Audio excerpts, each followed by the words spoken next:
So if you are given this, we are asked to find this under binary operations. We are asked to find the inverse. The operation asterisk on the set of real numbers is defined by this, which is A asterisk B is equal to A plus B.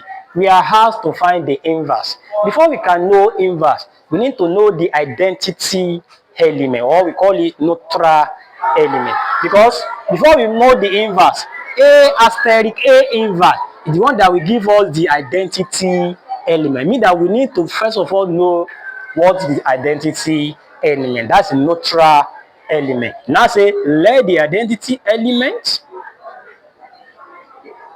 or we call it neutral element, be E. And for the neutral element, the element that is not affecting anything, A asterisk E will give us A back. That's what we call neutral element, identity element. Let's now test it here. It means A asterisk E. Whenever you see our way, we put A. And whenever you see our B, we now put E. We now be A plus E. And therefore, A plus E is now equal to A. If you make E subject of the formula, if we leave only E here, so E will be A minus A. E will be A minus A will give us 0. It means the neutral element is 0. But we are looking for our inverse. And we have already known that A asterisk A inverse will give us E.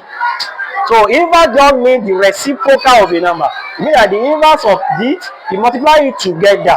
Like 1 times 1 over 2 now. Or 2 times 1 over 2 now will give us 1. So the inverse of 2 is 1 over 2. We multiply them together, it will give us 1.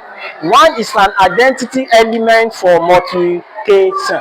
So let's now put it here. You know that A asterisk A inverse will now be A plus A inverse. Mean that therefore A plus A inverse will now be equal to E. And our identity element is 0. Mean that it's equal to 0. So A inverse will now be 0 minus A.